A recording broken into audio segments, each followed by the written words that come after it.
Terima kasih. Assalamualaikum warahmatullahi wabarakatuh.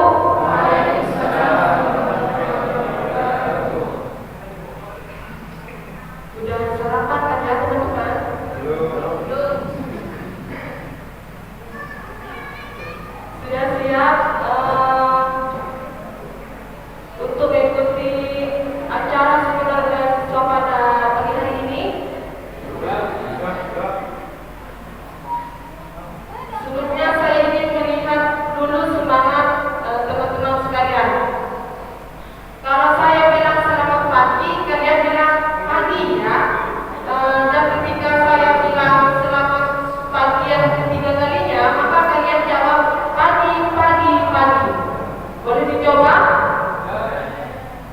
Selamat pagi, Ta'ala, sehingga kita bisa berjumpa dan bertatap muka dalam seminar beasiswa ini. Salam serta salam semoga tetap tercurah limpahkan kepada baginda Nabi besar Muhammad SAW. Sebelumnya saya ingin memperkenalkan diri terlebih dahulu. Saya Elida berasal dari Febriana. Alhamdulillah saya diberi kepercayaan untuk memandu kegiatan kita pada pagi hari ini, yaitu seminar beasiswa dengan tema membidik peluang beasiswa, strategi sukses raih LPDP dari persiapan hingga realisasi.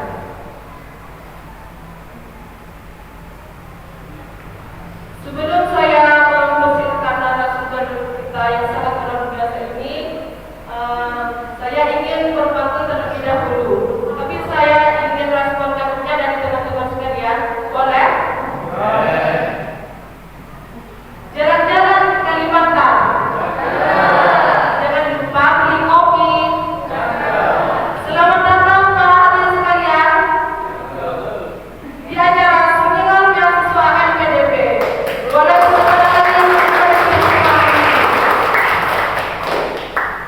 selanjutnya saya akan bacakan kurikulum vitae dari narasumber yang sangat luar biasa ini.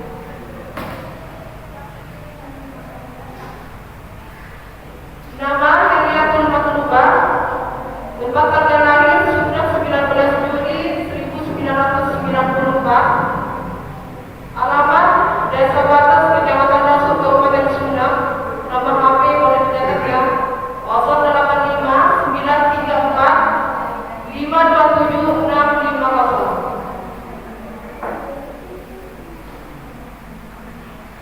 Riwayat pendidikan: sarjana pendidikan S1 Universitas Wiraraja Madura, Fakultas Keguruan dan Ilmu Pendidikan, program studi ilmu pengetahuan alam, dari tahun 2012 sampai 2016. Master of Education S2 di Monash University, Australia, Faculty of Education, dari 2019 sampai 2021.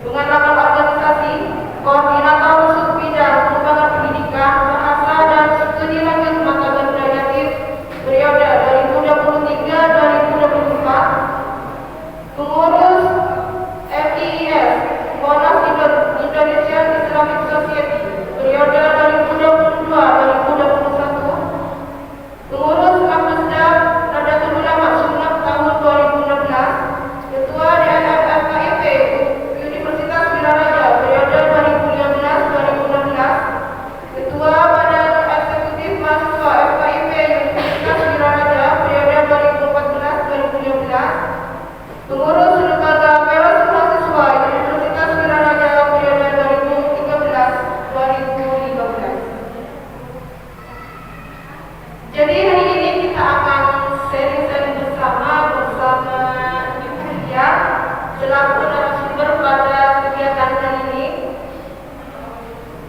tentang beasiswa LPDP. Sebelumnya, apa teman-teman sudah tahu apa itu beasiswa LPDP?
teman-teman, LPDP itu sendiri adalah beasiswa yang dimiliki oleh pemerintah Indonesia. Jadi di bawah naungan Kementerian Keuangan, Kemenkeu. Kalau tahu Menteri Keuangan siapa? Ada yang tahu Menteri Keuangan? Menteri Keuangan Republik Indonesia. Tahu? Nggak ada? Coba di googling. Coba. Masa nggak tahu Menteri Kementerian Keuangan yang pegang uangnya negara? Sri Mulyani. Betul. Sri Mulyani. Jadi di bawah naungan Kementerian Keuangan. Akan tetapi dari mana uangnya diambil? Uangnya itu diambil dari APBN. Jadi istilahnya itu di APBN itu 20%-nya kan untuk dana pendidikan. Nah, dana pendidikan di sini dijadikan, jadi kan tiap tahun itu kan ada alokasi khusus gitu ya untuk dana pendidikan sebanyak 20%. Nah, dana LPDP itu membiayai mahasiswa-mahasiswa Indonesia yang mau kuliah di luar negeri itu diambil dari dana itu. Namanya dana abadi.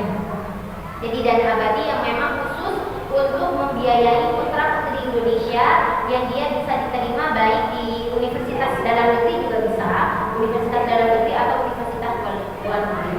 Jadi diambilnya dari dana itu. LPDP itu adalah singkatannya adalah Lembaga Pengelola Dana Pendidikan. Jadi kalau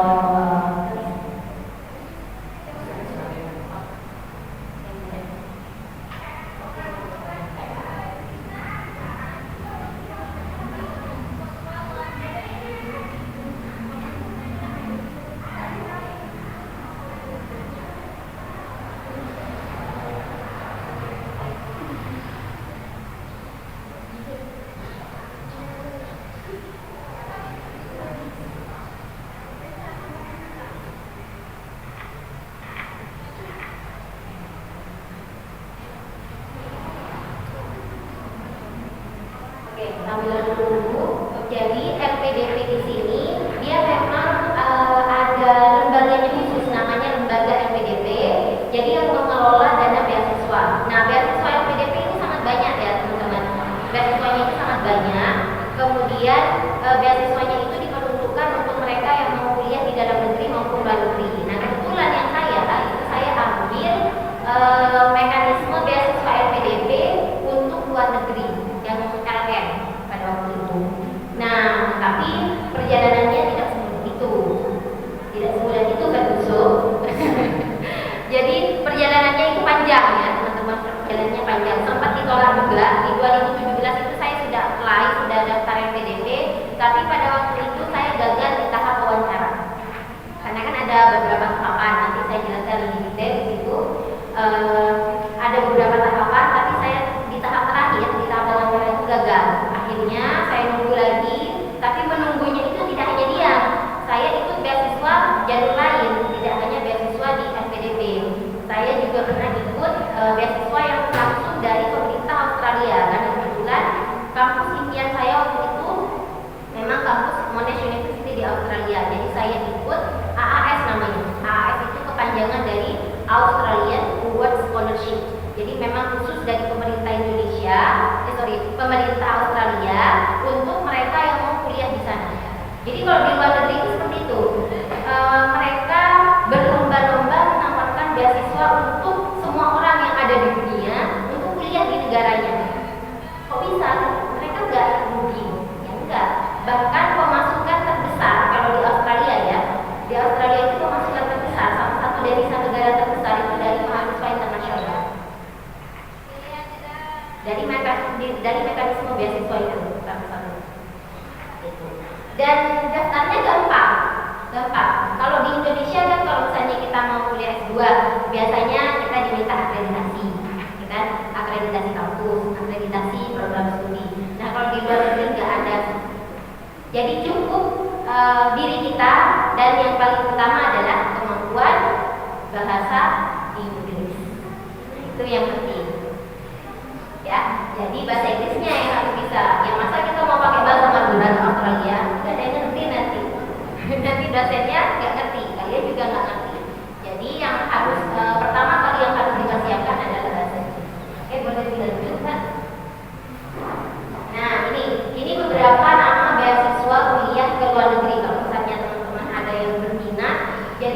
banyak sekali macamnya. Kecil ya, saya bacakan aja. Jadi yang pertama ada beasiswa LPDP, Lembaga Pengelola Dana Pendidikan Indonesia. Kemudian yang kedua ada beasiswa AAS, Australian Award Scholarship, itu dari pemerintahnya langsung, pemerintah Australia. Jadi biasanya itu pemerintah negara maju kayak di Australia itu dia memang menargetkan ke negara-negara berkembang seperti Indonesia. Jadi ada banyak sekali beasiswa, terutama itu kalau di AAS itu untuk mereka dari Indonesia Timur. Atau kalau misalnya itu namanya targeted ya, targeted scholarship. Biasanya dari Indonesia Timur kayak dari dari wilayah-wilayah yang kalau istilahnya itu wilayah 3T, terdepan, terluar, apalagi satunya ya, bukannya daerah 3T yang maksudnya yang masih kurang berkembang. Itu biasanya untuk putra-putri dari daerah sana itu ada mekanisme beasiswa khusus. Nah, sama juga untuk orang-orang yang dia aktif di organisasi. Nah, ini untuk teman-teman yang aktif di organisasi, kemudian menjadi aktivis misalnya ya, aktivis yang dia memang aktif di situ, itu bisa mengikuti beasiswa melalui jalur ini. Untuk yang umum bisa juga, tapi persaingannya sangat ketat karena kuotanya terbatas. Jadi LPDP ini yang paling banyak kuotanya, ini banyak. Jadi istilahnya kalau katanya teman-teman awardee, namanya awardee kalau misalnya sudah menerima LPDP itu namanya awardee. Jadi kalau katanya teman-teman awardee, sebenarnya kalau kita ikut beasiswa LPDP itu kita tidak bersaing dengan orang lain, enggak, karena kuota itu sangat banyak, ribuan, puluhan ribu bahkan. Dan itu kuotanya tidak terisi, tidak semuanya terisi tiap tahun. Jadi tergantung kita siapa yang mau ikut. Tapi musuhnya, lawannya itu bukan orang lain, tapi diri kita. Kita memantaskan diri sesuai atau enggak dengan persyaratan yang diminta sama LPDP. Jadi kalau misalnya LPDP minta A, B, C, D, kita sudah memenuhi enggak? Kayak gitu. Jadi bukan bersaing dengan saya dengan si A, si B, si C enggak, tapi bersaing dengan diri kita sendiri. Kita pantas atau enggak untuk dapat LPDP. Karena kuotanya sangat banyak, dalam negeri maupun luar negeri. Siapa yang mau menghabiskan uang pajak negara kalau bukan kita? Jadi kita gunakan ya kan? Kita gunakan untuk kuliah daripada diambil oleh para koruptor, ya kan? Mending buat kita buat kuliah S2 ke luar negeri, S3 ke luar negeri. Bahkan S2, S3 ini kalau dulu ya awal-awal itu bisa bawa keluarga. Jadi anak sama istrinya atau anak sama suaminya itu dibiayai sama LPDP. Enak kan? Sudah kuliahnya gratis, keluarganya dibiayai, tinggal di luar negeri, apa lagi yang kurang? Jadi enak daripada diambil koruptor kan? Oke. Kemudian ada Endeavour Scholarship yang nomor 3 ini untuk Australia juga, tapi biasanya kalau Endeavour ini khusus untuk S3 saja, jadi program doktoral. Kemudian ada yang nomor 4 beasiswa Fulbright. Beasiswa Fulbright di sini dari Amerika Serikat. Kalau ada yang mau kuliah di Amerika, boleh silahkan ada beasiswa Fulbright. Saya juga pernah daftar beasiswa Fulbright ini. Saya sudah menyiapkan berkas-berkasnya semuanya, tapi saya kurang beruntung, jadi belum dapat. AAS juga saya pernah coba. Jadi hampir semua beasiswa yang saya lihat di sini saya pernah coba, tapi nggak ada lolos. Itu ya. Jadi perjalanannya panjang, teman-teman. Kita kalau melihat orang enak ya bisa dapat beasiswa LPDP ke luar negeri, tapi nggak tahu kan perjalanannya di belakang gimana, nangis-nangisnya nggak tahu kan, perjuangannya nggak tahu. Nah, kemudian ada yang nomor 5 ini beasiswa Erasmus. Nah, beasiswa Erasmus di sini dia mirip seperti joint degree. Jadi misalnya teman-teman kuliah misalkan di sini S2, tapi PTN ya kalau di dalam negeri itu kan PTN. Misalnya kita ambil contoh misal kuliah di UI misalnya, UI atau UGM misalnya ya S2-nya. Nah, nanti tahun kedua kita bisa ambil di Eropa. Nah, itu pakai Erasmus. Atau bahkan bisa ambil di Eropa itu kan ada beberapa negara di sana. Kayak misalnya di UK, itu kan ada beberapa negara bagian. Kita bisa ambil beberapa kampus. Itu enaknya Erasmus. Atau di seluruh benua Eropa. Di Inggris, bisa di Jerman, bisa di mana lagi Prancis misalnya, bisa. Jadi enak kalau misalnya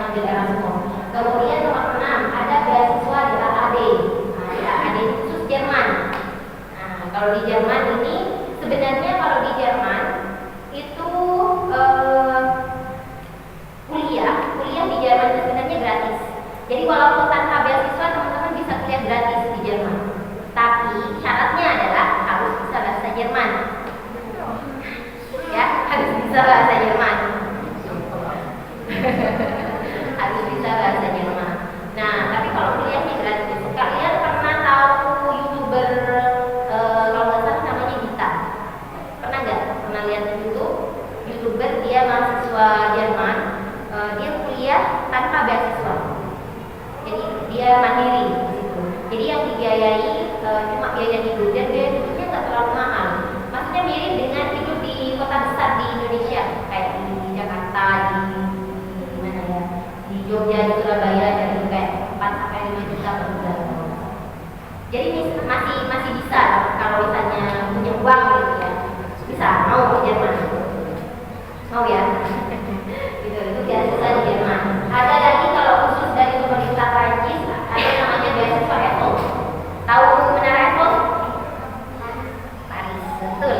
Menara Eiffel. Nah, kalau mau ke Menara Eiffel, ambil beasiswa Eiffel di Prancis. Gitu, ada. Jadi tiap negara itu ada. Atau misalnya ada yang suka Jepang, suka nonton film animasi Jepang, bisa itu kartun Jepang, bisa di Jepang. Namanya Monbu Kagakusho. Monbu Kagakusho itu namanya beasiswa Jepang. Itu khusus dari pemerintah Jepang. Kemudian ada beasiswa Turki. Nah, beasiswa Turki ini saya pernah coba. Jepang ini juga pernah.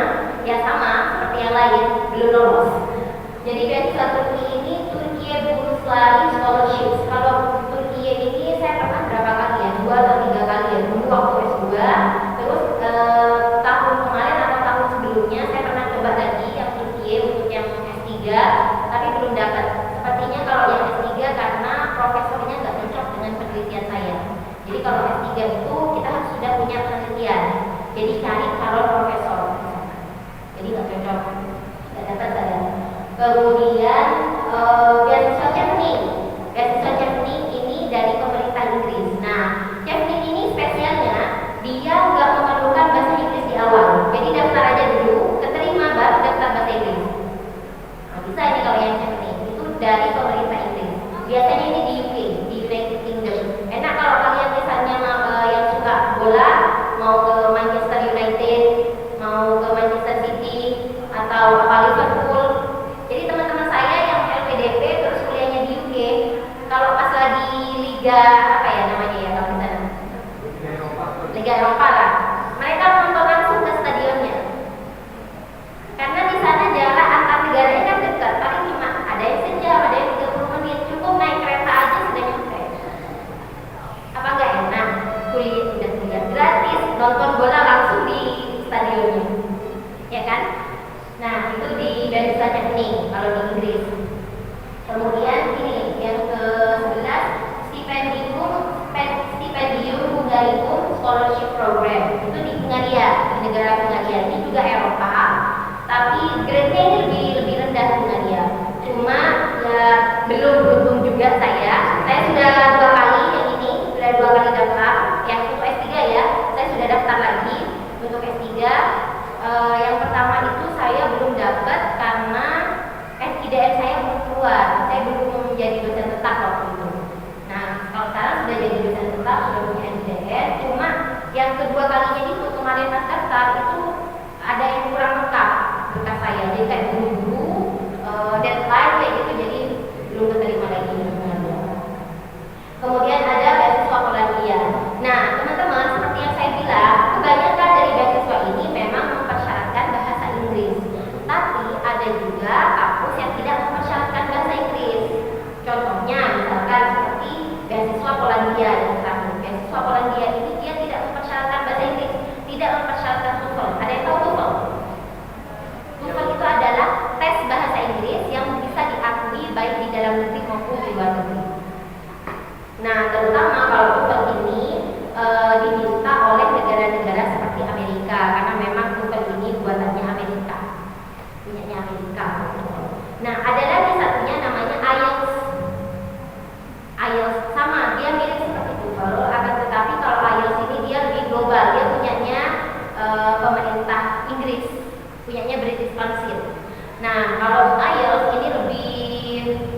luas. Jadi negara Amerika mau, negara Inggris mau, negara-negara persemakmuran Inggris kayak Australia itu juga mau, bahkan dalam negeri sangat mau kalau IELTS.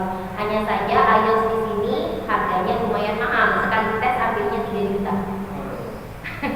Sekali tes itu ambilnya 3 juta atau bahkan lebih kalau sekarang karena dolar sudah naik kan, sudah tergantung di dolar. Jadi ada banyak sekali beasiswa. Kemudian kalau misalnya mau yang dekat-dekat nih, mau yang dekat-dekat ada di Brunei. Nah, itu juga ada beasiswa khusus dari pemerintah Brunei. Atau Singapura. Nah, Singapura kan lebih dekat lagi. Singapura itu jangan salah, dia walaupun negaranya kecil tapi kaya. Dia negara kecil tapi kaya. Saya pernah ke Singapura. Waktu itu kebetulan tugas S2 saya, kan biasanya kalau akhir semester ada tugas ya. Nah, tugas kuliah saya itu saya presentasikan di Singapura, ikut international conference di Singapura. Di situ sekitar 5 hari. Jadi kalau di Singapura itu kecil, jadi kalau misalnya mau keliling, seharian mau keliling Singapura itu bisa. Nah, kalau istilahnya kalau di Indonesia kayak MRT itu, kalau di Jakarta, jadi ikut kereta aja keliling-keliling di sana. Sudah mengelilingi Singapura. Singapura itu kecil negaranya, tapi kaya. Negara maju. Oke, itu ya jenis-jenis beasiswanya. Nanti kalau misalnya pengen sharing-sharing boleh nanti ya kita sharing dulu ya. Kalau negara apa lagi? India juga ada, Cina juga ada teman saya yang dapat beasiswa di Cina. Jangan salah loh Cina. Bahkan kalau hadisnya Nabi mungkin teman-teman lebih tahu dari saya. Tuntutlah ilmu hingga Cina kan? Karena di sana semuanya sudah serba maju kan. Teknologi apa sih yang nggak bisa ditiru sama Cina? Ya kan? Nah di sana juga ada namanya Chinese Scholarship. Itu ada dari pemerintah Cina. Dan teman saya kebetulan waktu itu teman yang sama-sama belajar bahasa Inggris itu keterima di sana. Bisa lah sharing kalau misalnya ada teman-teman yang minat mau Cina. Oke, next please. Nah, yang tadi Mbak sebelumnya. Mungkin saya pengen tahu dulu teman-teman ada nggak yang pengen dapat LPDP? Ada nggak yang pengen dapat LPDP? Pengen. Oke, Mas, kalau boleh tahu kenapa pengen dapat LPDP? Kekurangan biaya. Oke, ada lagi? Siapa yang lain? Yang cewek ada nggak yang pengen dapat LPDP? Kenapa Mbak? Pengen apa? Hidup terjamin. Hidup terjamin. Iya benar, memang terjamin selama di sana. Jadi biaya hidup itu sudah dapat. Jadi kalau dulu itu waktu saya mau berangkat ke Australia, tepatnya itu 2019, Juli 2019. Kebetulan waktu itu lagi winter, lagi musim dingin. Jadi pas mau berangkat, kita sudah dapat samu. Nyampe di sana dapat samu lagi. Terus habis itu dapat uang bulanan lagi. Jadi enak kalau dapat.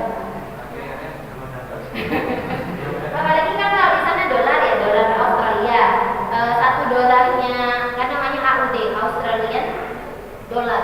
Jadi dolar Australia itu kalau dikonversi ke rupiah itu 10.000. Anggaplah kita dapat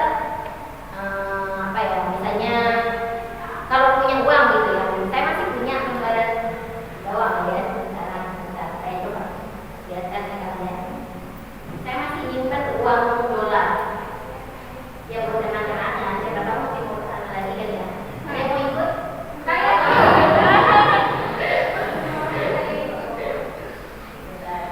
coba cari dulu. Jadi mana ada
mau ikut yang jalur mana, asalkan nggak jalur yang tersesat ya. Ikut jalur yang benar. Oke, ada yang program umum. Program umum di sini ada beasiswa reguler namanya, ini untuk semua orang kalau reguler. Jadi semua orang bisa mendaftar dengan catatan nanti ada persyaratannya di bawah nanti. Jadi beasiswa reguler itu untuk siapapun bisa mendaftar. Oke. Kemudian beasiswa perguruan tinggi utama dunia. Nah, untuk perguruan tinggi utama dunia ini khusus untuk mereka-mereka yang diterima di kampus-kampus terbaik di dunia, top 100. Top 100 maksudnya 100 universitas terbaik di dunia. Termasuk seperti Harvard University, Stanford University, Columbia University. Tahu, pernah dengar? Kalau Harvard sering ya dengar ya. Harvard, Stanford. Kenal Maudy Ayunda? Nah, itu teman saya. Nggak percaya. Ya, nggak percaya. Memang dulu bukan teman asli. Cuma teman waktu itu sama-sama URD LPDP. Maudy aja ikut LPDP. Tapi kalau yang Maudy Ayunda itu dia tipenya yang parsial, beasiswa parsial yang nomor 3. Jadi separuh dibayar LPDP, separuhnya lagi dibayar sendiri. Kebetulan Maudy Ayunda itu satu angkatan sama saya yang beasiswa LPDP.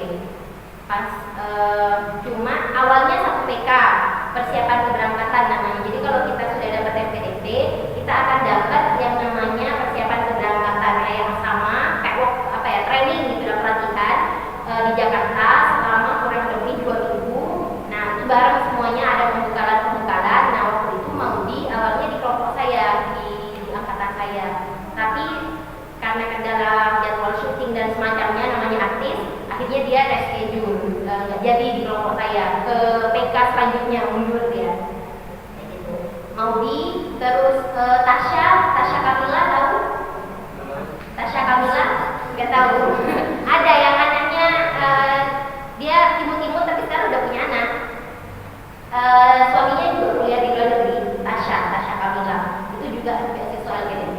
Aktif padahal. Maudy, Tasya Kamila itu aktif sama artis tapi masih LPDP.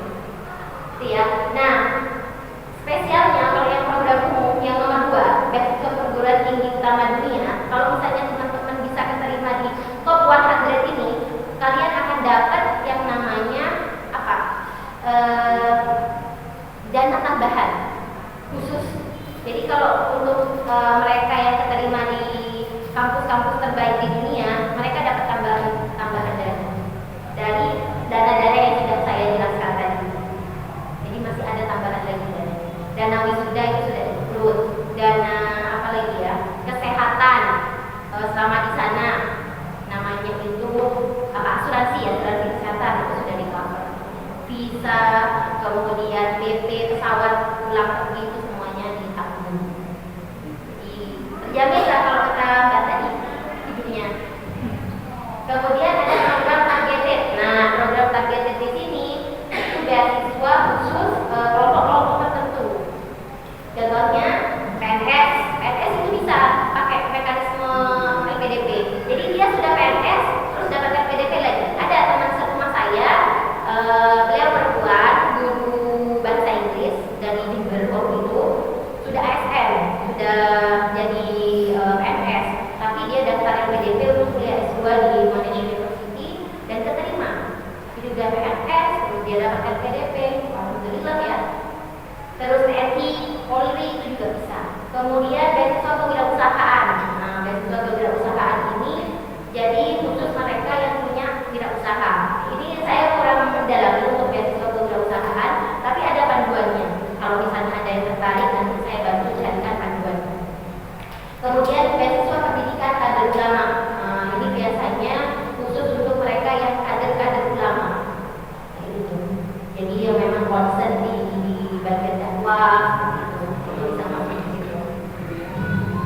Beasiswa dokter spesialis dan subspesialis, ini untuk dokter, beasiswa dokter. Nah, ada lagi ini program beasiswa afirmasi. Nah, saya masuk di program afirmasi ini.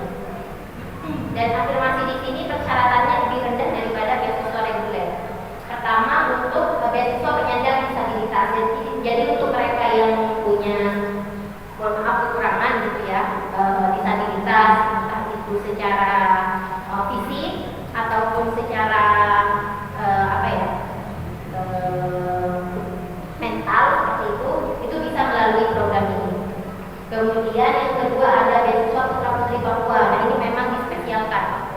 Jadi khusus mereka yang dari Papua bisa mengikuti jalur ini.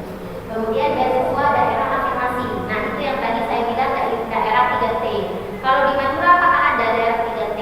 Dulu ada, tapi sekarang sudah nggak ada. Daerah 3T-nya itu ada di Sampang. Jadi persyaratannya, salah satu persyaratannya adalah punya KTP sana aja, punya KTP sana. Kemudian kalau nggak salah apa SD-nya, sekolah di sana, SD atau SMP-nya sekolah di sana, itu bisa masuk jalur ini. Tapi kan sekarang di Madura sudah nggak ada ya daerah 3T. Kemudian yang terakhir beasiswa prasejahtera. Nah saya ambil yang nomor 4 itu karena dari keluarga prasejahtera. Istilahnya kalau istilah yang lebih kasarnya keluarga tidak mampu gitu aja. Yang mana mampu uang kuliah S2 1 miliar, dari mana saya dapat uang 1 miliar kuliah S2? Nah saya pakai jalur beasiswa yang terakhir, yang beasiswa prasejahtera. Oke, coba kita lihat persyaratannya. Pendaftarannya dulu. Ini kalau yang 2024 kebetulan sudah tutup ya teman-teman, karena ini kan sudah bulan Desember, bulan akhir tahun. Jadi teman-teman bisa persiapkan untuk beasiswa di 2025. Nah biasanya kalau LPDP itu ada 2 tahap, tahap 1 dan tahap 2. Nah kalau tahap 1 itu biasanya dibuka di bulan Januari Februari. Jadi siap-siap dari sekarang. Kalau misalnya ada yang sudah lulus di sini atau yang mau lulus belum ada. Jadi kalau yang sudah mau lulus atau misalnya mau lulus tahun depan, berarti ikutnya di 2026, di tahun depannya lagi. Nah itu harus dipersiapkan. Biasanya bukanya itu di bulan Januari awal-awal tahun, tahap 1. Kalau misalnya teman-teman ikut tahap 1, itu teman-teman bisa kuliah paling cepatnya itu bulan Juli sudah kuliah. Jadi seandainya misalkan teman-teman sudah lulus nih sekarang, kemudian mau daftar di bulan Januari, bulan Juli tahun depan itu sudah bisa berangkat ke kampusnya. Jadi cepat. Sekarang sudah cepat. Nah, kalau tahap 2-nya itu di bulan Juni bukanya, di bulan Juni sampai bulan Juli. Jadi ada persiapan sekitar 1 bulan. Kalau bisa sebelum itu, karena banyak yang belum persiapan. Kalau di tahap 2 ini dia berangkatnya intake paling cepat tahun depannya, Januari tahun depannya lagi. Oke, itu ya jadwalnya perlu dicatat kalau misalnya teman-teman memang tertarik untuk tahun-tahun berikutnya setelah kalian lulus.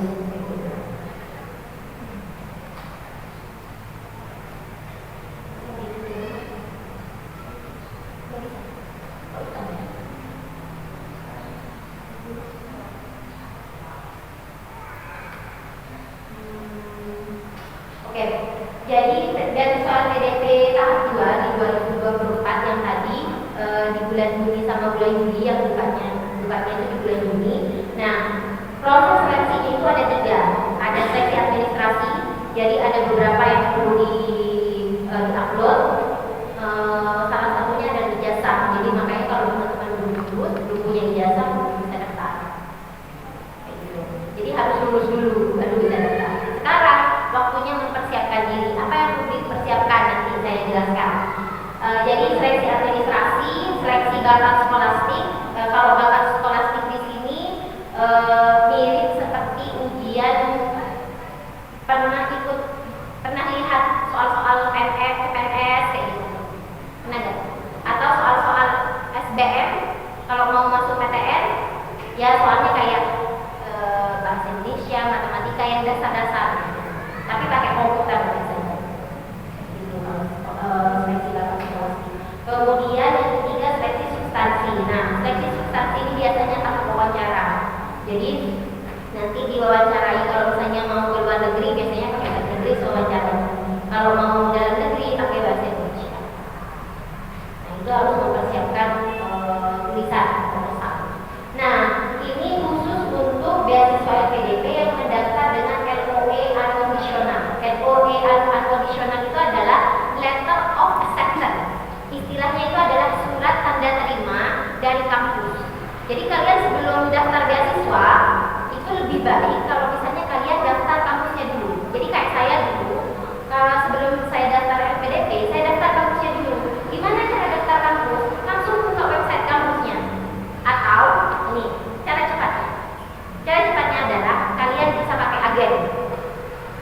agennya itu bisa IDP namanya. Di Surabaya itu ada. Saya dulu pakai agen IDP. Agennya ini resmi kok, bukan kayak TKO kayak mau TKW itu enggak. Itu resmi memang dari pemerintah Australia. Jadi mereka membantu kita mendaftar kampus di Australia tanpa bayaran sama sekali. Kok bisa sih ada di dunia ini yang gratis seperti itu? Karena mereka nggak sebenarnya gratis, mereka akan dapat dari kampus. Kalau seandainya mereka bisa, misalnya saya daftar gitu ya, dan saya keterima di kampus, maka IDP ini dapat uang dari kampus saya. Jadi memang dibantu, benar-benar dibantu, mulai dari berkas, pengurusan MOE, itu semuanya dibantu. Harus di Surabaya? Iya, Surabaya. Tapi kan bisa kontak dulu. Ke Surabaya paling menyerahkan berkas-berkas saja, cuma menyerahkan berkas-berkas. Nah, seperti itu. Jadi bisa dapat LOE. Ada unconditional, ada conditional. Apa itu artinya? Kalau yang unconditional itu sudah diterima tanpa syarat lagi. Jadi langsung masuk, langsung kuliah. Ada LOE kondisional. LOE kondisional ini berarti diterima tapi bersyarat. Syaratnya apa? Bisa jadi misalkan, misal sekarang kalian semester rata-rata di sini semester berapa? Ada yang semester 7? Ada? Semester 7. Misalnya semester 7 mau daftar gitu ya. Daftar dari sekarang kampusnya di sana. Nah, tapi kemungkinan nanti akan dapat LOE kondisional, diterima tapi bersyarat. Bersyaratnya apa? Syaratnya adalah ijazah. Nah, karena ijazahnya belum keluar. Jadi seperti itu. Oke, atau misalnya kondisional dengan syarat bahasa Inggrisnya belum terpenuhi. Itu juga bisa. Jadi bahasa Inggrisnya belum punya, tapi daftar duluan. Bisa seperti itu. Oke. Nah, kalau misalnya sudah dapat LOE kondisional, diterima tanpa syarat, itu sama LPDP bisa skip dari salah satu seleksi ini. Jadi kan ada seleksi administrasi, seleksi bakat skolastik, seleksi substansi. Kalau kalian sudah dapat tanda terima dari kampus tanpa syarat, bisa langsung diterima administrasi, langsung wawancara. Gak perlu tes komputer lagi. Jadi lebih enak, ada jalur cepatnya. Gak pakai orang dalam ya, gak pakai jalur ordan. Biasanya kan kalau pengen keterima gimana kerja apa pakai ordan. Nah, kalau LPDP enggak, dia pakai jalur resmi. Jadi LPDP ini yang saya tahu ya, dia memang fair ya, mungkin ya ada oknum-oknum tertentu mungkin ada, tapi kebanyakan dia fair. Dia nggak berdasarkan ini anaknya pejabat, ini anaknya apa enggak. Benar-benar yang sesuai kriteria. Dan kita itu tidak saling tikung.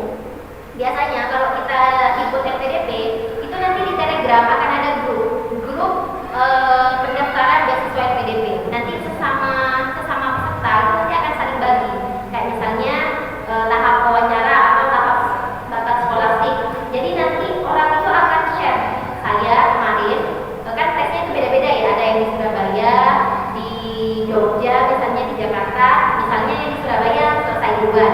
Nanti orang Surabaya itu nanti bilang, saya kemarin tes bakat skolastik soalnya kayak gini. Dibocorkan. Tapi itu legal. Karena memang soalnya kan komputer tapi nggak bisa difoto ya, nggak difoto. Cuma range materinya seperti apa, itu di share. Atau wawancara yang di Jakarta sudah selesai. Nanti yang di Jakarta itu nanti sharing. Kemarin saya ditanya A, B, C, D.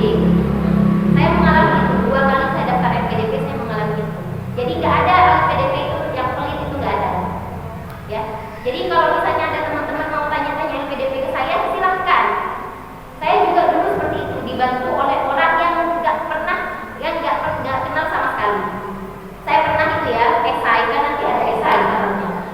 Esai saya itu dibaca dan dikoreksi oleh orang yang sama sekali tidak saya kenal. Di mana saya kenalnya? Dari YouTube. Saya nonton YouTube, kebetulan orang itu sharing bahwa dia keterima di Monash University dan dapat beasiswa PDP. Jadi saya hubungi emailnya si YouTuber ini. Saya email, Kak boleh nggak bantuin revisi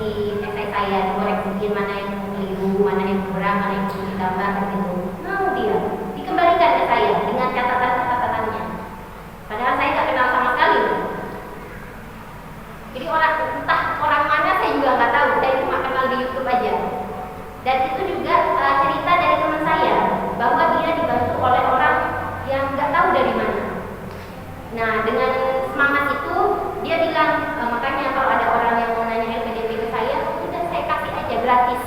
Siapa? Silahkan mau nanya apa. Misalnya mau minta koreksi esai, boleh silakan. Oke? Kan ilmu harus dibagi kan? Biar dia pintar sendiri, biar pintarnya ngulang itu. Oke, lanjut bisa. Nah, ini sudah tadi. Sebenarnya ini adalah foto di sini, cuma nggak tahu kenapa nggak muncul ya. Di sini adalah foto LOE saya waktu itu. LOE surat tanda terima dari kampus ketika diterima oleh Monash University. Tapi nggak masalah, kita skip aja. Nah, bagaimana cara apply? How to apply LPDP? Bagaimana cara mendaftar LPDP? Pertama, teman-teman ini yang dikasih ini. Mendaftar secara online pada situs ini https://beasiswa-lpdp.kementerian.go.id. Ini yang perlu kalian langsung daftarnya di situ. Semuanya online. Daftarnya di situ, buat akun dulu, akunnya ya nama, kemudian apa jenis kelamin, riwayat pendidikan dan semacamnya kan gitu. Riwayat pendidikan, riwayat organisasi gitu. Kemudian melengkapi dan mengunggah semua dokumen yang dipersyaratkan pada aplikasi pendaftaran. Pastikan melakukan submit. Kemudian ini. Jadi di nomor 4 ini ada dokumen-dokumen pendukung seperti surat rekomendasi. Nah, kalau mau daftar LPDP kita itu butuh yang namanya surat rekomendasi. Surat rekomendasi ini bisa didapatkan dari berbagai pihak. Misal, teman-teman nanti kalau sudah skripsi kan punya dosen pembimbing. Nah, surat rekomendasinya bisa dari dosen pembimbing. Saya juga seperti itu. Dosen pembimbing satu terutama ya, yang benar-benar kenal sama kita, tahu prosesnya kita ketika skripsi seperti apa. Jadi makanya kalau teman-teman lagi skripsi harus menjalin komunikasi yang baik dengan pembimbingnya. Jangan malah bertengkar. Nanti gimana mau minta surat rekom ke dosennya? Oke? Jadi bisa dari dosen pembimbing atau misalnya kalau kalian bisa dari dekan. Sini kan ada dekan. Atau bahkan kalau misalnya kenal bisa Pak Rektor atau Ibu Rektornya. Jadi itu bisa rekomendasi. Atau tokoh masyarakat bisa, tapi tokoh masyarakatnya itu harus benar-benar kenal. Jadi misal kalau teman-teman punya kenalan di DPR gitu ya, atau misalnya bahkan kenal camat atau kepala desa atau apa, tapi cuma kenal aja, nggak kenal secara personal, jangan. Mending yang berurusan dengan akademik. Bisa sih pejabat bisa, tapi harus yang kenal betul dengan Anda dan juga tahu bagaimana secara personal dan profesional. Oke, seperti itu.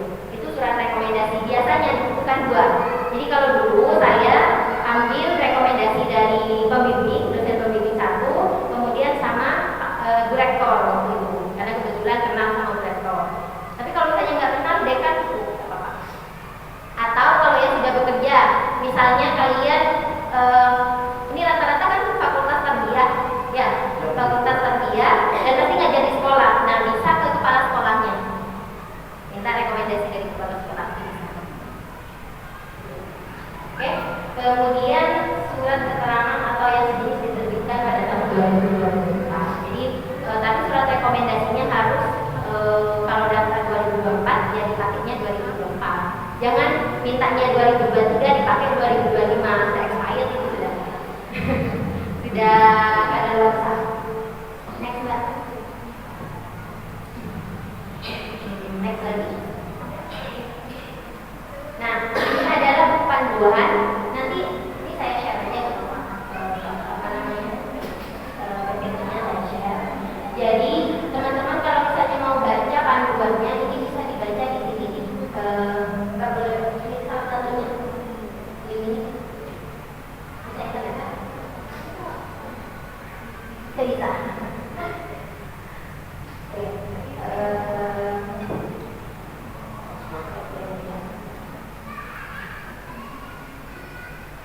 Jadi di situ tadi bisa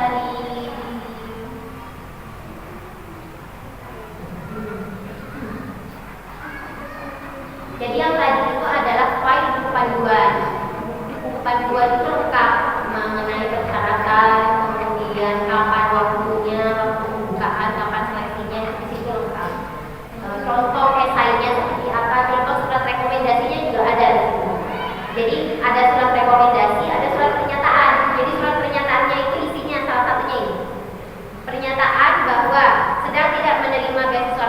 selain LPDP.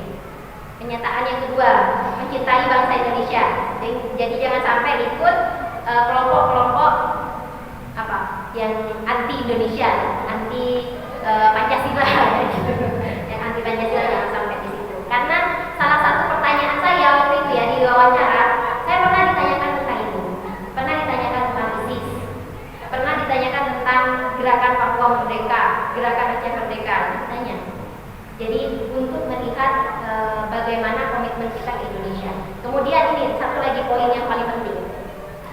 Komitmen bahwa setelah diterima LPDP kalian harus balik ke Indonesia. Jangan-jangan nanti keenakan terus gak mau pulang ke Indonesia. Karena ada ya seperti itu. Ya, sudah diterima LPDP, enak di sana kan, hidup sudah terjadi ya, terus dia gak mau pulang. Nah itu. Nah harus menandatangani pernyataan di atas notar. Kalau misalnya nggak pulang, kalau ketahuan, ya harus mengembalikan uang negara sebanyak yang dia terima. Kalau nggak balik, tapi kalau balik ya aman-aman aja. Kayak saya kan balik kan, ya aman-aman aja. Ngapain nggak balik mau keluarga di sini kan? Terus memang tujuan kita kan belajar di luar negeri karena mau balik lagi ke sini, mau mengajarkan lagi ke orang lain. Oke, bisa nggak? Gak apa-apa kalau nggak bisa. Tidak di skip aja. Nah, ya.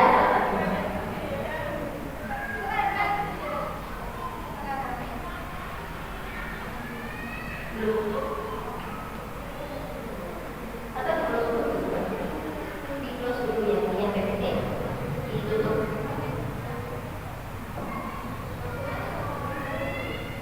Ini sudah berapa menit lagi? Sudah habis waktunya.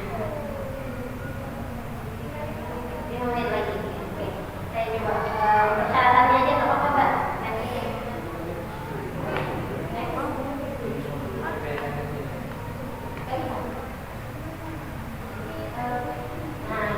jadi yang tadi Mbak sebelumnya jadi dokumen yang dibutuhkan teman-teman yang harus dipersiapkan adalah biodata diri atau kurikulum vitae lah istilahnya. Tuh, kurikulum vitae atau daftar riwayat hidup itu perlu dipersiapkan. KTP. Nah, usia teman-teman kalau mau kuliah S2 dan dibiayai oleh LPDP maksimal 35 tahun. Masih muda kan? 35 tahun untuk S2, kalau mau S3 40 tahun maksimal itu, maksimal usianya 40 tahun. Oke, kemudian scan ijazah S1 atau S2 asli atau legalisir. Jadi mending aslinya aja. Maksudnya di scan bukan ijazah aslinya disetorkan ke LPDP enggak, scannya. Nah, kalau mau ke luar negeri dan ijazahnya belum bahasa Inggris kayak punya saya, jadi harus diterjemah dulu. Ada penerjemah tersumpah namanya. Itu kayak personal, tapi dia legal. Dia sudah punya sertifikat untuk menerjemahkan dokumen-dokumen penting seperti ijazah. Kalau butuh, saya punya kontaknya. Saya juga bukan saya yang menerjemah, tapi orang lain. Dia banyak ya di Indonesia itu banyak. Ya salah satunya yang saya kenal itu bayar per lembar itu sekitar berapa ya? Sekitar 40 ke 70 per lembar. Kan ijazah nggak banyak ya, paling transkrip itu ijazah sama transkrip nilai. Apalagi kalau misalnya kampusnya menerbitkan ijazah bilingual bahasa Inggris dan bahasa Indonesia, ya sudah nggak perlu diterima. Kalau punya saya belum, kalau yang di Indonesia. Nah itu kemudian itu bisa ijazah, bisa SKN. Kalau seumpama teman-teman sudah lulus tapi ijazahnya belum keluar, bisa SKN-nya yang dimasukkan. Tapi nanti kalau sudah ijazahnya keluar, dilampirkan kalau sudah diterima sama LPDP. Kemudian transkrip nilai. Nah nilainya itu minimal UPK-nya 3. Rendah kan? Ada yang IPK di bawah 3? Enggak, rata-rata 3 ke atas kan? Nah berarti sudah masuk itu persyaratannya LPDP. Bisa daftar LPDP. Mau berangkat ke mana? MU? Manchester City? Liverpool? Madrid? Oke. Jadi minimal UPK-nya 3, tapi lebih tinggi ya lebih bagus. Kalau misalnya ada yang UPK 4, ada yang. Kemudian dokumen penyetaraan ijazah. Nah, kalau misalnya kalian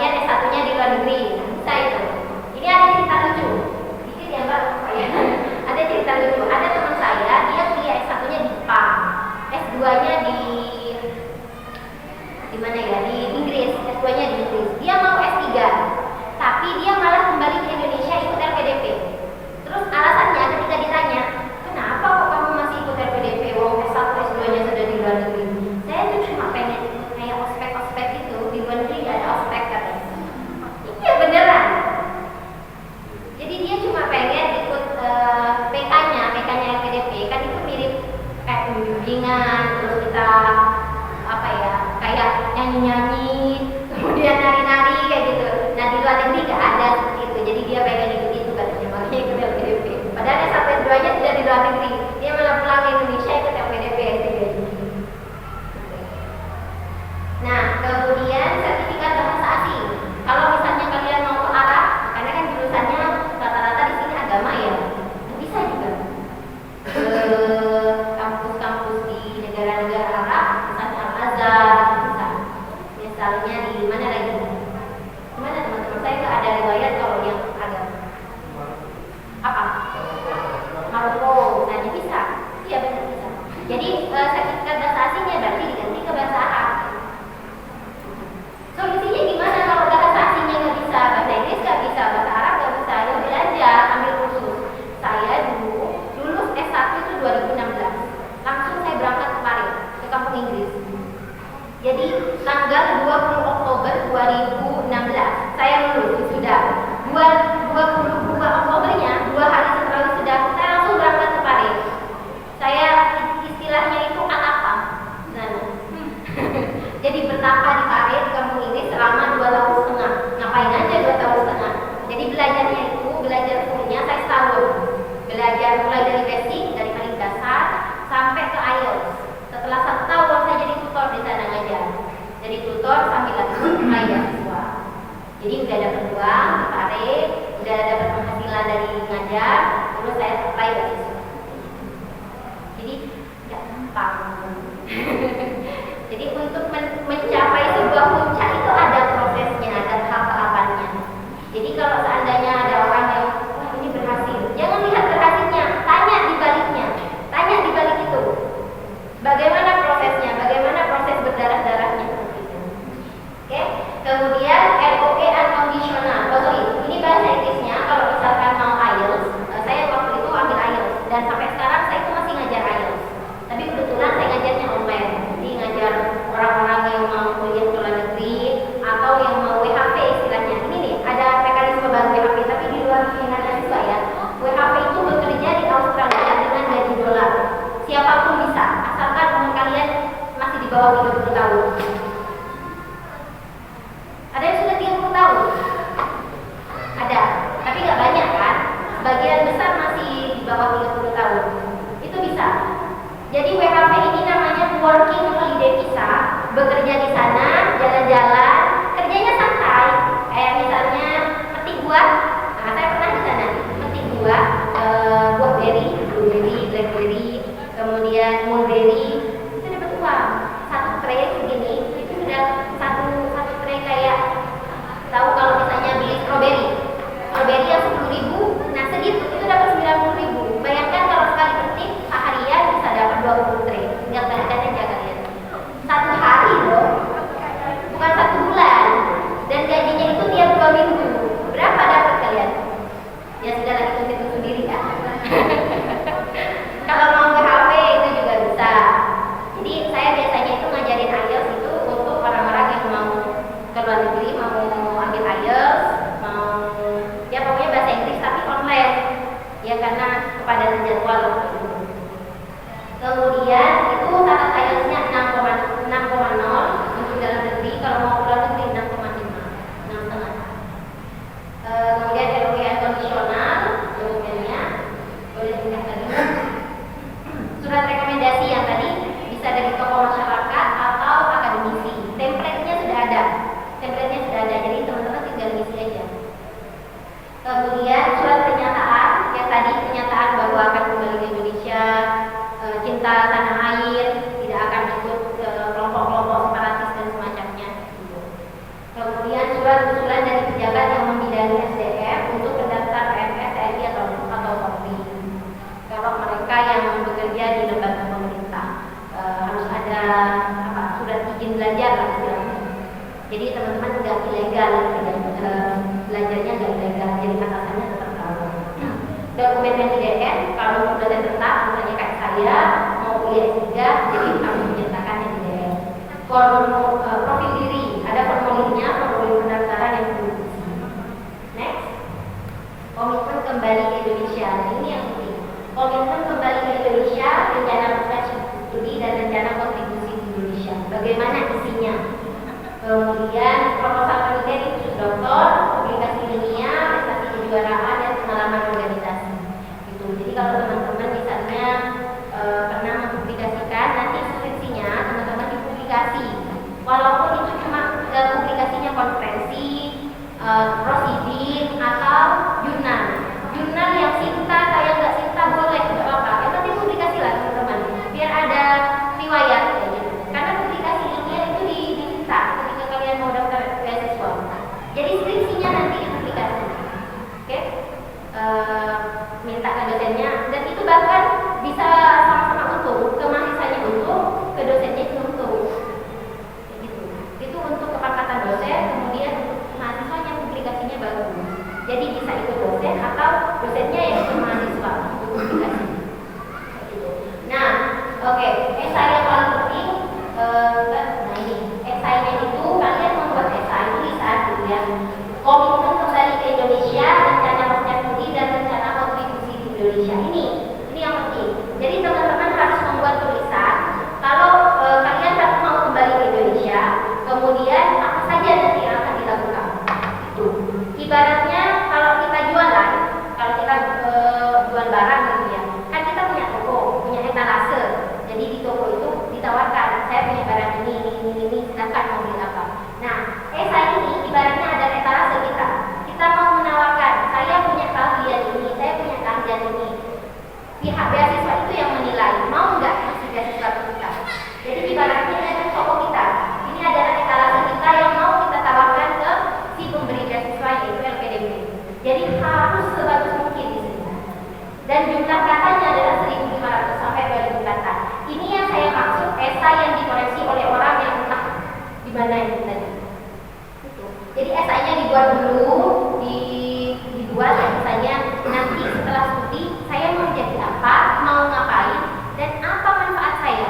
Kalian gak usah mulu-mulu kayak saya mau merubah Indonesia bebas dari koruptor. Gak mungkin, satu orang loh, Prabowo aja belum mampu kan jadi presiden baru berapa bulan.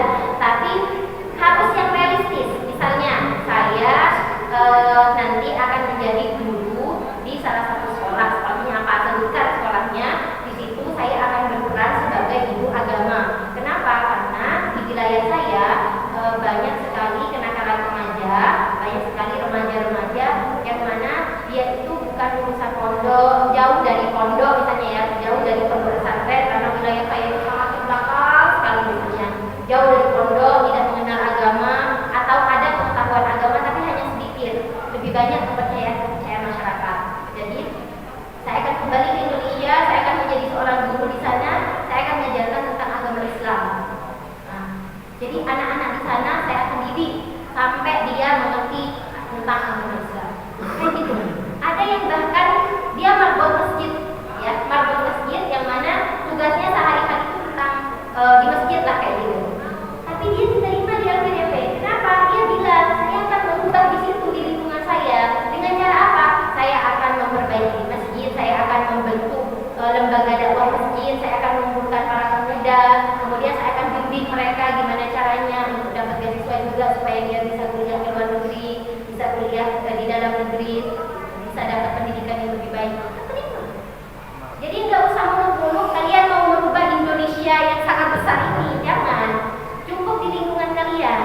Atau bahkan nih, ada cerita teman saya, dia seorang jurusan psikologi, dia belum jadi psikolog, terus dia menceritakan di esainya bahwa dia pernah membantu tetangganya seorang anak yang dia punya kebutuhan mental gitu, kebutuhan khusus mental.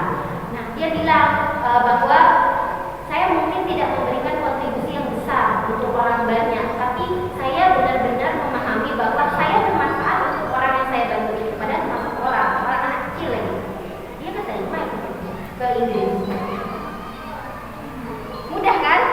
Jadi nggak usah muluk-muluk sampai mau merubah Indonesia, mau mengubah Madura misalnya, mau dijadikan profesi Madura bukan? Nggak usah muluk-muluk. Yang penting posisi kalian di mana?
ya, sama ya sedikit riset tentang kampusnya. Saya mau ngambil mata kuliah apa jurusan misalnya pendidikan gitu ya, kan sama ya kalian kayak saya pendidikan. Cuma kalau kalian yang lebih ke agama Islam, kalau saya pendidikan secara umum. Jadi riset kayak misalnya, oh di kampus ini ternyata ada jurusan pendidikan, terus saya mau membidangi di bidang pendidikan agama Islam. Lihat mata kuliahnya, pelajari nama mata kuliahnya. Ya kalau yang di Arab mungkin pakai bahasa Arab ya. Jadi lihat mata kuliahnya apa saja, tulis di esainya. Nanti ketika saya balik ke Indonesia, saya akan mengamalkan itu sebagai guru ini di kelas ini. Harus spesifik kayak gitu loh teman-teman. Harus jelas, clear. Jadi itu yang apa ya? Jadi bukan cuma janji-janji yang ngawang yang cuma menghayal yang akan membangun Madura menjadi provinsi nomor 1 di Indonesia. Itu kan janji DPR ya. Kalau kita yang realistis saja, saya mau jadi guru di MI ini, mau ngajar ini, mau berkontribusi seperti ini, itu aja teman-teman. Gampang kok, gampang. Saya aja orang Madura, orang Sumeneb bisa dapat beasiswa PDP, bisa kuliah ke Australia. Masa kalian nggak bisa? Bisa dong. Bisa, kan sama-sama orang Sumeneb kan? Sama orang Sumeneb, sama-sama makan nasi cengkung untuk buah Maroki kan? Sama kok. Jadi pasti kalian juga bisa. Kayak gitu. Oke? Mungkin itu saja, saya kembalikan ke moderator. Silakan kalau misalnya ada tanya jawab.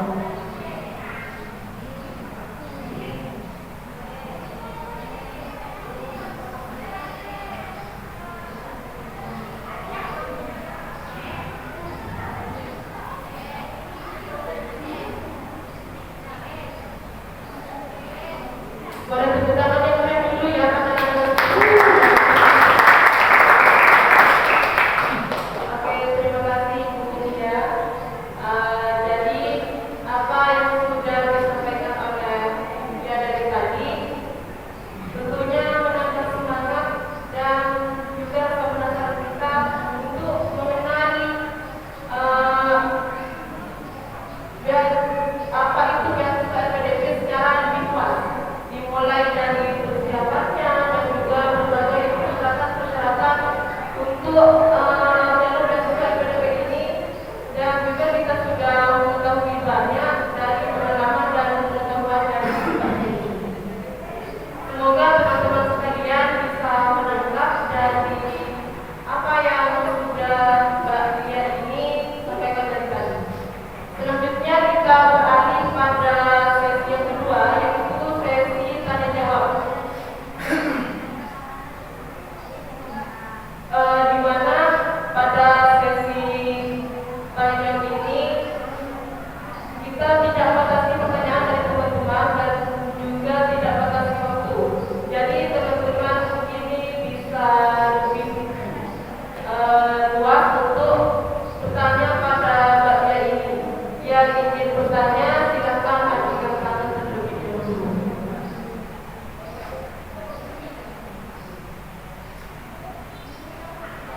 Yang perempuan apa ada yang mau ditanyakan? Saya betul boleh.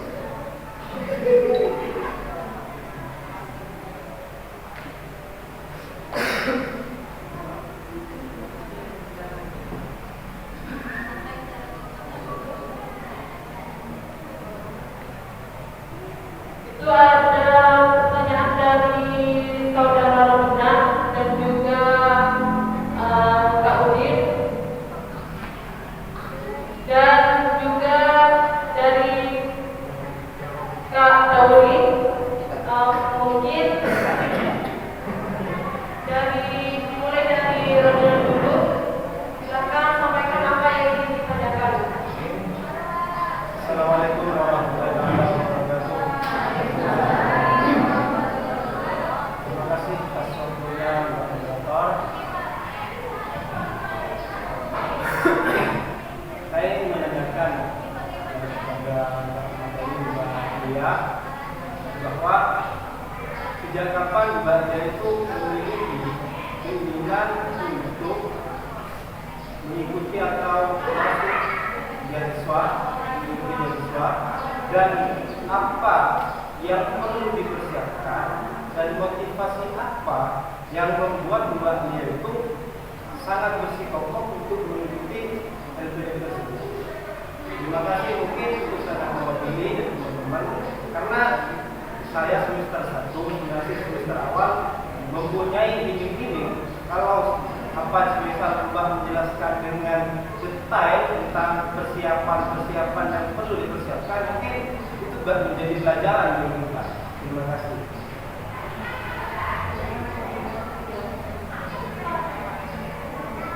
Mungkin bisa dijawab oleh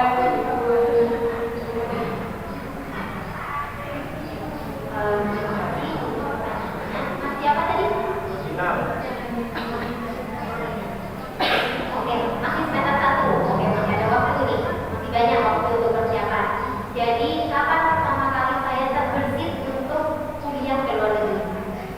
Pertama, belum pernah ya. Belum pernah sama sekali terbersit untuk kuliah ke luar negeri. Karena nggak ada di keluarga saya, atas saya itu nggak ada yang sampai kuliah ke luar negeri. Jangankan sampai kuliah ke luar negeri. Yang pertama kali kuliah S1 ya saya, di keluarga saya. Pertama kali kuliah S1.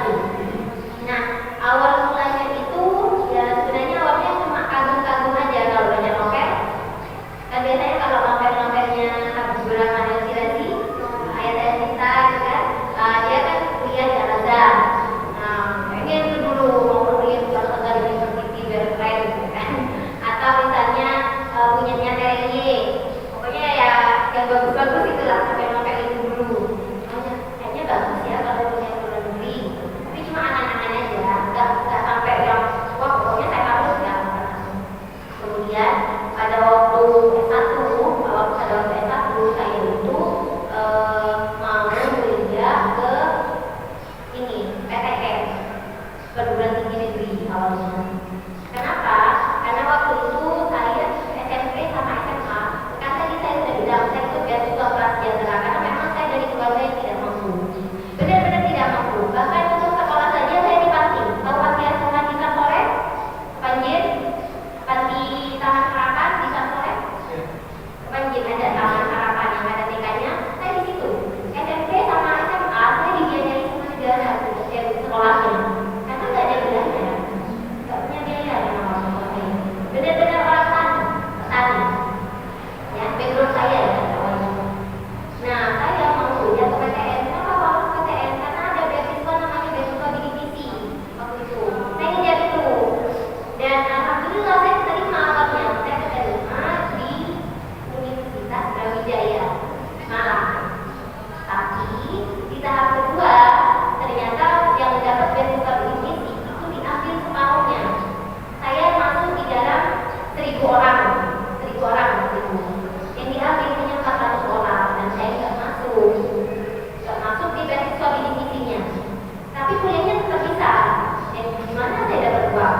Waktu itu diminta pertama kali 14 juta uang masuknya, uang duduk dan segala macam 14 juta. Dari mana saya dapat uang itu? Saya sekolah aja dibiayai sama negara ya kan, apalagi mau kuliah dengan uang 14 juta ada sekali waktu itu. Akhirnya udah saya putus harapan. Akhirnya saya kuliah saja adalah kata kakak saya. Kebetulan orang tua saya itu orang tua laki-laki, nggak ada bapak sudah meninggal. Jadi yang membiayai kuliah saya waktu S1 itu kakak saya, kakak perempuan. Jadi dia kan kuliah aja di Sunan, ambil yang kamu pengen gitu. Asalkan jangan kesehatan, nanti kesehatan mahal. Gitu kan. Akhirnya saya ambil lagi Wiraraja, ambil S1 pendidikan IPA karena memang jurusan saya IPA. Saya memang sebenarnya IPA, selama di biologi. Dan saya ambil S1 pendidikan IPA. Tapi saya belum puas waktu itu. Masa sih saya nggak bisa ke PTN, nggak bisa dapat bidik misi.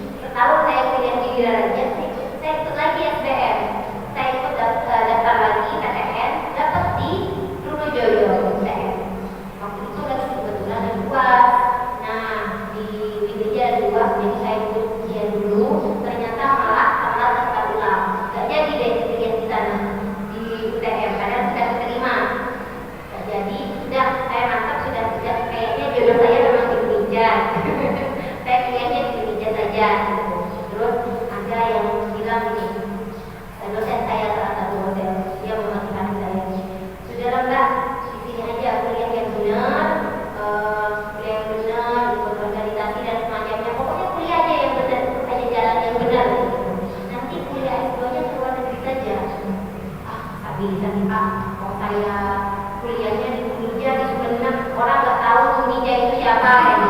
Nah, terus habis itu, loh jangan salah, kuliah ke luar negeri itu tidak memandang kampus, tidak memandang jurusan, yang dipandang itu orangnya, backgroundnya seperti apa, kekuatan dari segi dari personalnya. Dan yang pasti kuliah ke luar negeri tidak memandang akreditasi, ya akreditasi kampusnya entah C, entah B, entah D atau Z, tidak ada. Jadi memandang orangnya mampu atau tidak. Oh gitu ya Pak. Nah berangkat dari situ sebenarnya awalnya saya sangat kecewa ya, karena memang pengen sekali ke PTN dapat bidik misi, sangat kecewa. Berasal dari kecewa itu, ya udah saya akan buktikan nggak keterima di PTN, saya akan keterima di luar negeri. Kayak gitu beneran awalnya seperti itu. Awalnya seperti itu. Jadi awalnya kecewa, terus trauma, kalau nggak keterima di PTN, dan saya punya keluar negeri aja. Terus sampai akhir dari perkuliahan sampai lulus. Habis itu saya membulatkan tekad, komitmen, benar-benar komitmen dengan pilihan saya. Saya tulis benar-benar ya. Kan ada kalau seminar-seminar motivasi, kalau kalian punya impian, tulis secara nyata impiannya. Jadi waktu itu saya ada beberapa daftar impian. Jadi pertama kuliah ke luar negeri, menguasai bahasa asing, memberangkatkan haji orang tua, kemudian punya pekerjaan sendiri dan semacamnya. Itu saya tulis di lembaran, saya tempel di kamar. Benar ini saya tempel. Saya pengen kuliah ke luar negeri dengan beasiswa. Itu ditempel di tempat tidur saya, di lemari, di pintu lemari, di pintu masuk, di jendela, di tembok-tembok, semuanya saya tempel. Ya, kemudian target-targetnya itu kalau saya mau kuliah ke luar negeri, saya harus melakukan beberapa hal. Satu, belajar bahasa Inggris kemarin. Dua, dekati dosen-dosen yang berpotensi untuk bisa membantu saya. Maksudnya kayak ngasih rekomendasi itu, terutama kayak Pak Rektor itu, kebetulan Rektor. Dan memang sebenarnya sudah dekat sih, sudah dekat. Kebetulan waktu itu saya ngajar anaknya Rektor, ngajar tes privat. Nah, terus deketin dosen yang mana? Maksudnya deketinnya bukan dalam hal negatif ya, maksudnya deketinnya itu belajar ya. Waktu itu belajar dan minta rekomendasi, minta support dan segala macam. Dan kebetulan saya belum kenal sama sekali di sini di Indonesia, belum ada lulusan luar negeri sama sekali waktu itu. Belum punya kenalan ke luar negeri. Saya dapat kenalan yang kuliah ke luar negeri itu pas kepare. Jadi saya kepare, langsung bulatkan tekad di sana. Uangnya dari mana? Uangnya itu adalah tabungan dari hasil saya mengajar. Jadi dari semester 5 saya sudah ngajar les yang tadi privat, door-to-door, terus ngajar di sekolah. Jadi uangnya itu saya tabung. Uangnya saya tabung buat kursus di Paris. Selama awalnya itu cuma mau 3 bulan, karena tabungan saya cuma cukup 3 bulan waktu itu. Terus sisanya dari mana? Sisanya ya disubsidi sama kakak waktu itu, pas di Paris. Setelah itu saya sudah bisa ngajar jadi tutor, ketemu banyak teman ini. Jadi kalau misalnya kita nggak ketemu dengan orang yang sefrekuensi, maka semangat kita akan kendor. Gimana mempertahankan komitmen? Cari lingkungan yang suportif, jangan di lingkungan yang toksik. Jadi kalau misalnya teman-temannya toksik, ngapain sih kuliah ke luar negeri kok jauh-jauh, kuliah di sini aja lah, ngapain jauh-jauh gitu. Nah itu toksik tuh. Jadi cari lingkungan yang suportif. Nah kalau di Paris itu saya ketemunya sama orang yang sama-sama pengen kuliah ke luar negeri. Jadi komitmennya itu terjaga waktu itu. Bahasa Inggrisnya terjaga juga, karena kan ngobrolnya bahasa Inggris, belajar bahasa Inggris, ngajar bahasa Inggris, jadi tetap terjaga. Jadi saya berusaha waktu itu bertahan di Paris dengan segala upaya kayak ngajar sana sini, buka les privat, ngajar jadi tutor, supaya apa? Vibes-nya, lingkungan yang positif itu tetap terjaga. Daripada saya pulang ke sini suruh nikah sama orang tua, perempuan kan, benar disuruh nikah. Lulus S1 loh, lulus S1 itu sudah lebih dari cukup untuk nikah. Jangan sampai S1, lulus SD aja banyak kan yang sudah nikah. Kalau disuruh, nah itu. Dan itu juga salah satu cara saya untuk kabur, bukan kabur ya, nggak di rumah supaya nggak disuruh nikah terus. Jadi saya tinggal di Paris waktu itu di kampung. Nah, jadi seperti itu salah satu caranya menjaga komitmen. Pertama, tulis semuanya secara nyata dan benar-benar tahu targetnya, dilakukan. Jangan cuma ingat, jangan cuma tidur. Saya pengen kuliah ke luar negeri, saya pengen ke Amerika.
begitu ngerti.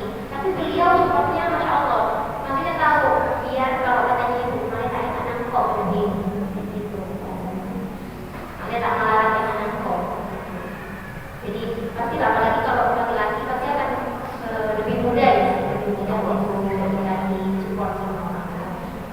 Ya, dan yang itu tadi komitmen, harus komitmen. Kalau di awal sudah komitmen, jangan berhenti di tengah jalan. Jadi lika-likunya itu pasti banyak. Belajar bahasa Inggris saja itu sangat sudah susah payah, sudah jungkir balik gitu. Jadi pasti ada masa-masa saat saya mau menyerah gitu. Tapi ingat lagi berapa banyak tenaga, berapa banyak pikiran, waktu, bahkan biaya yang sudah saya keluarkan untuk menggapai menggapai impian saya. Jadi jangan sampai putus di tengah jalan. Begitu. Itu pegang komitmennya. Dan saya balik lagi ke Sumedang itu adalah bagian dari komitmen saya. Karena waktu SMP saya memang bilang bahwa saya mau balik lagi ke Unja sama mata saya. Itu bagian dari komitmen saya. Itu ya. Silakan. Baik, kalau sudah puas dengan jawabannya, apa yang mau ditanggapi di sini? Mungkin ada sedikit apa namanya yang dimaksud dengan kuliah yang benar. Kuliah yang Ya, benar. kuliah yang benar. Ya, teman-teman yang tidak mengambil bagaimana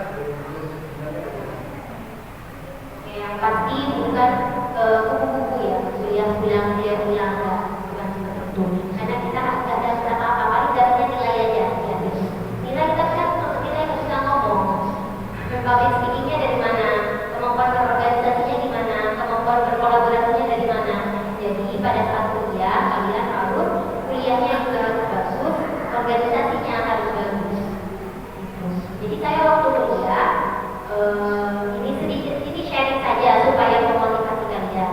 Jadi pada saat kuliah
baik, kita lanjut pada pertanyaan kedua.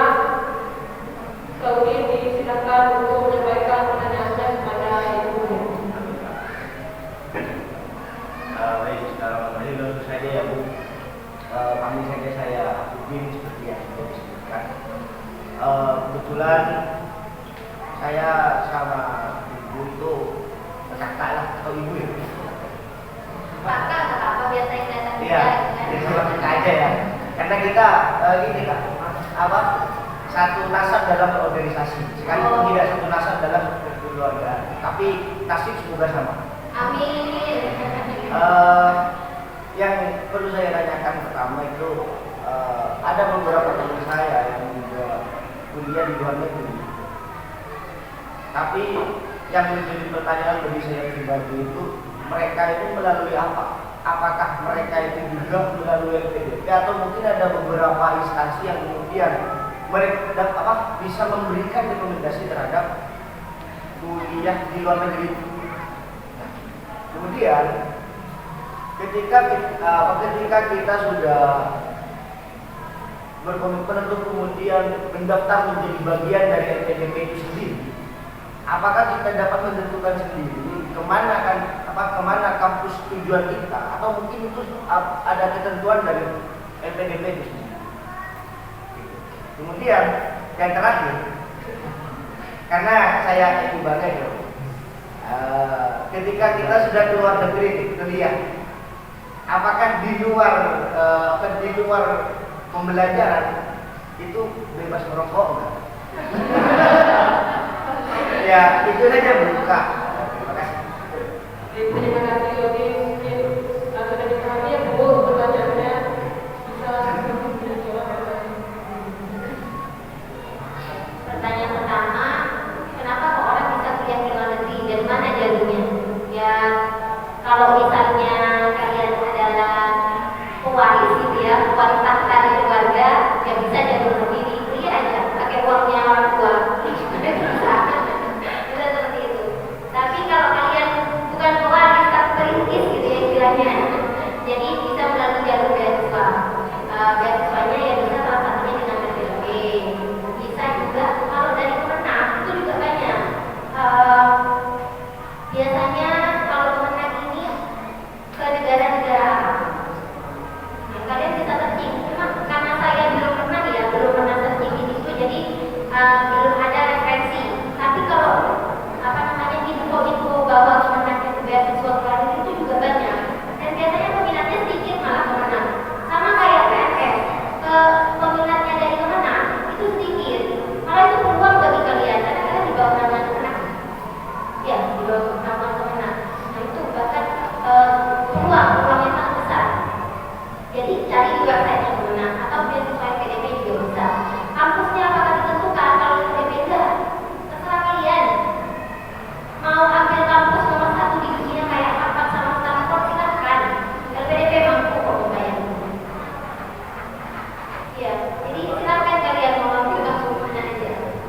Dan kampusnya itu memang tidak semua kampus luar negeri, tapi sebagian besar sudah masuk di daftarnya LPDP. Bagian besar kayaknya kalau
bahwa ada beberapa komitmen-komitmen yang harus kita jaga. Dan pertanyaannya itu, ada nggak komitmen-komitmen itu yang kayak semisal KIP? Dan itu yang selalu dialokasikan oleh teman-teman KIP, semisal kalau IPK-nya turun, KIP-nya bakal dicabut atau LPDP-nya bakal dicabut atau gimana gitu. Kalau semisal ada mungkin nggak sama bahasanya, cuma ada beberapa persyaratan kalau itu dilanggar akan dicabut. Terus yang kedua, ini pengalaman pribadi. Kemarin itu saya dapat link dari teman untuk tes TOEFL online secara gratis. Saya ikut meskipun dari beberapa pengetahuan bahasa Inggris saya yang minim, waktu itu skor saya 457 skor saya. Untuk taraf ya seperti itu, taraf minimalnya berapa ya? Soalnya saya nanya ke dosen itu mesti taraf bawah dulu. Nah, saya diremehkan gitu, padahal udah di 400. Jadi mungkin seperti itu, mohon dijelaskan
dalam bahasa Indonesia dari itu yang dibiayai. Yang penting ini kalau menurut saya esainya itu yang dipersiapkan ya, esainya yang dipersiapkan itu penting ya dalam esai. Jadi gimana caranya kita meyakinkan LPDP saya kandidat yang cocok, saya kandidat yang layak. Nanti terserah LPDP mau gimana kan, mau dikhususkan dulu atau gimana caranya. Jadi harus yakinkan dulu orang yang mau, ibaratnya kan dia mau investasi di kita, dia mau ngasih uang, uangnya ini bakalan jadi barang yang benar atau enggak gitu. Jadi LPDP itu investasi ke kita, dibiayain dia, biar kita itu balik lagi ke Indonesia jadi orang benar gitu, jadi orang yang bermanfaat gitu. Jadi jangan diniatkan untuk jalan-jalan di luar negeri. Jalan-jalan itu bonusnya saja. Ya walaupun bonusnya enak bener sih.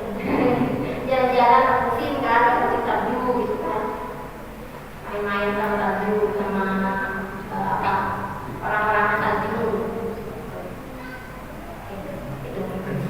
Itu bukan instrumen itu berlaku untuk semua negara enggak? Kan kata itu tadi kalau ke Jerman nggak harus bahasa Inggris tapi bahasa Jerman.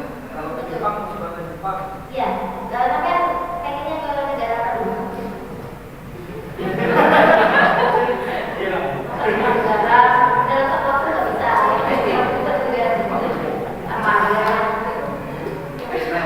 Zimbabwe nggak masuk ya? Ada sih, ada 3 opsi Bu. Karena pertama Amerika. Karena Itu bisa, Amerika. salah satu keluarga saya itu yang udah dari Amerika. Terus yang kedua kalau semisal udah nggak mendukung bahasa Inggris mungkin ke Malaysia aja. Malaysia itu bahasa Melayu, tapi di bahasa Inggris juga perlu. Karena di sana kan pakai bahasa Melayu dan bahasa Inggris kan, bisa lah. Modal bahasa Indonesia bisa. Tapi ini pengalaman saya kemarin di Indonesia itu kan ada summer school. Jadi kayak kuliah pertukaran pelajar gitu, student exchange ke Malaysia, kita kerjasama sama Malaysia, dan itu ada pembekalan bahasa Inggrisnya dulu. Kenapa? Ternyata di perkuliahan itu memang tugas-tugasnya itu dalam bahasa Inggris, tapi kalau komunikasi sehari-harinya nggak bahasa Melayu, bahasa Indonesia bisa. Kita Malaysia, dekat kan Malaysia? Kalau dari pemerintah Malaysia, tahu ya. Tapi teman saya itu ada, dia dapat beasiswa di dari pendidikan tinggi. Dia dapat beasiswa di Malaysia, jadi kuliah S2-nya itu di Malaysia, S3-nya di Australia. Ada yang dapat beasiswa dari itu. Coba cari di mana beasiswa ke Malaysia. Ada. Malaysia kan negara tetangga, banyak kerjasama. Ada lagi? Ya ada. Yang cewek-cewek nggak ada nanya. Gak usah takut, saya juga perempuan kok. Itulah cara jawab. Jadi apakah teman-teman sekalian sudah puas dengan jawabannya? Ya. Alhamdulillah ya. Pada kesempatan kali ini ada beberapa hal yang bisa saya tangkap dari pemaparan di kuliah tadi. Yang pertama, kita sudah mengetahui ya LPDP itu apa. LPDP itu merupakan program beasiswa yang dibiayai oleh pemerintah Indonesia untuk pembiayaan pendidikan tinggi. Dan beasiswa ini dikelola oleh lembaga pengelola pendidikan yang merupakan bagian dari Kementerian Keuangan. Terus yang kedua juga kita untuk mendaftar LPDP ini harus lulus terlebih dahulu kan itu. Namun secara persiapannya ini bisa dipersiapkan dari sebelumnya. Nah, apa saja yang perlu dipersiapkan dari sebelumnya? Menurut pemaparan dari Ibu tadi, yaitu yang pertama seleksi administrasi, terus seleksi bakat scholarship, dan juga seleksi substansi. Terus yang terakhir ini yang lebih penting yaitu kita harus berkomitmen bahwa